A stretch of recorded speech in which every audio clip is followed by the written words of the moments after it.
Vocês, então quem está falando aqui é o André, e nesse vídeo de hoje eu vou falar um pouquinho sobre fluxograma.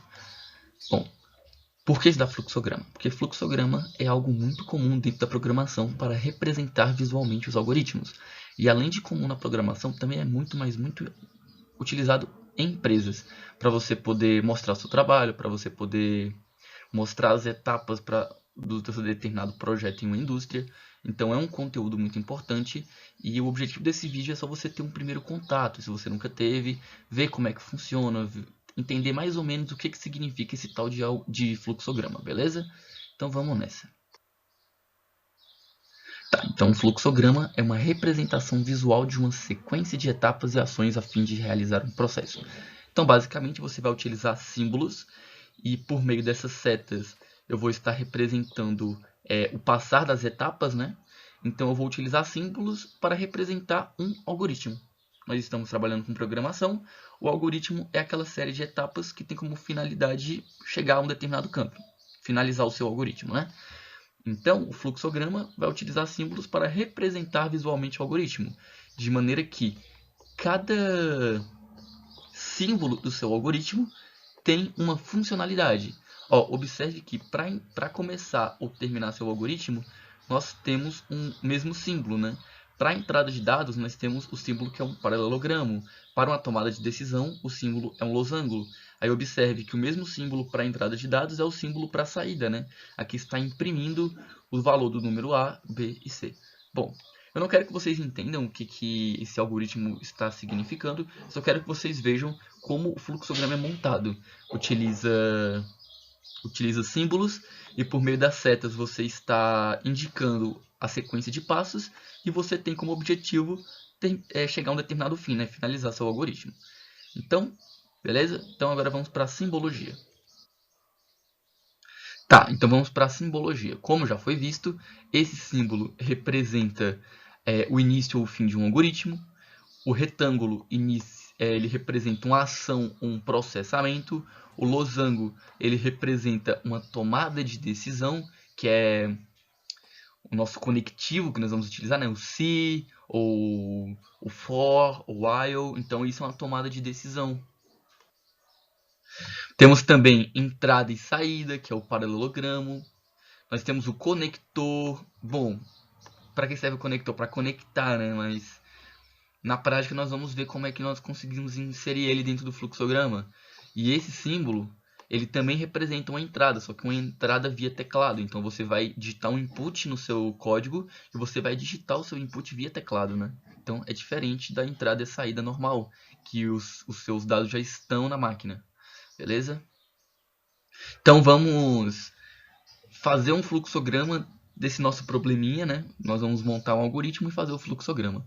Então, eu quero calcular a média das notas de um aluno. O aluno tirou essa nota na primeira prova, ele tirou essa nota na segunda, na terceira e na quarta. Então, eu tenho 4 notas e eu quero calcular a média. Aí, caso a média seja menor que 5, o aluno está reprovado. Se a média for maior ou igual a 5, ele está aprovado. Então, eu quero montar fluxograma.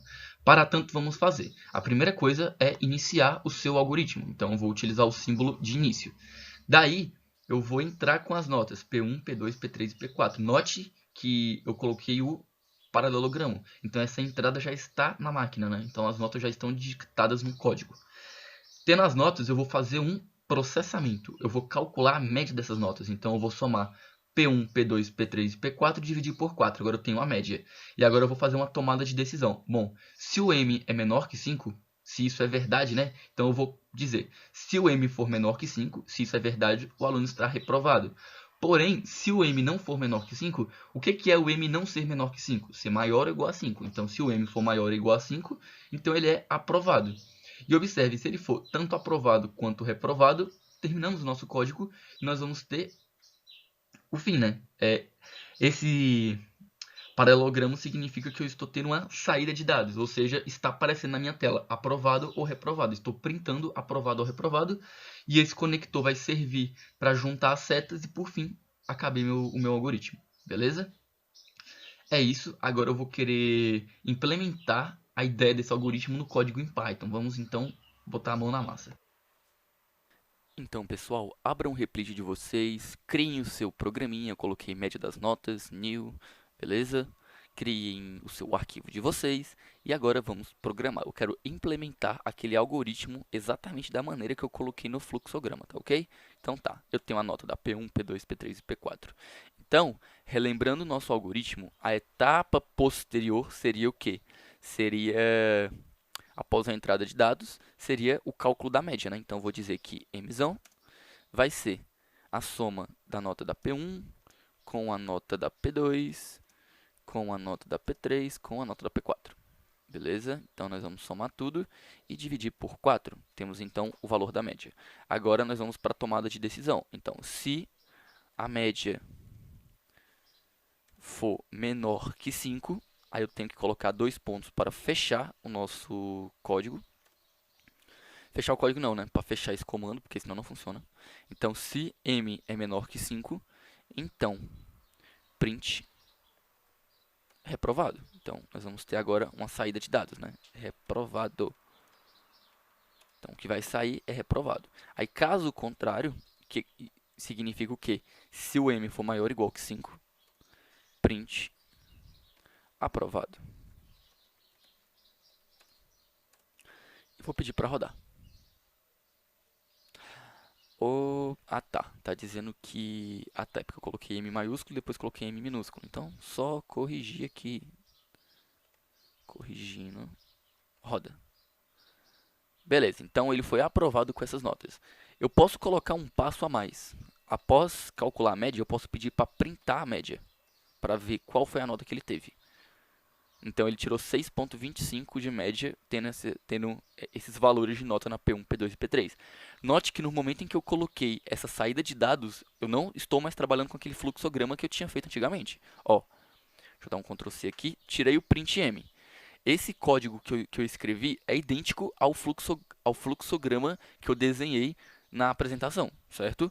No momento em que eu coloco essa saída de dados, esse fluxo, agora esse código que eu estou mostrando é diferente, porque lá no fluxograma não tinha esse passo de imprimir a média das notas ao longo das nossas etapas, né? Então é muito simples, vocês vão lá na hora de fazer o fluxograma de vocês e após a média, após o processamento, vocês colocam a saída de dados da média. E após colocar essa saída de dados da média, vocês vão ir para a tomada de decisão e façam tudo que vem depois, né? Beleza? Vamos pegar um exemplo aqui. Ao invés de tirar 7,55, ele tirou 2. Provavelmente ele vai ficar com a média abaixo, né? Então, de fato, ele ficou com 4,7 e está reprovado. Então, nosso código está funcionando muito bem. E é isso. Se você nunca teve contato com programação, você deve estar olhando para isso e o que está acontecendo? O que está acontecendo, né? O que é esse tal de if? O que é o else? Por que utilizou esses dois pontos? Você deve estar pensando que esse cara está fazendo. Se você já teve contato com programação, você deve estar achando, pô, Python é uma linguagem bem simples, né? De maneira bem simples, nós fizemos esse algoritmo e em outra linguagem poderia demorar muito mais tempo. Eu poderia ter que declarar as variáveis, poderia dar mais trabalho. Mas o objetivo desse primeiro módulo é só você ter contato com programação de uma maneira bem natural, de uma maneira sem esquentar muita cabeça.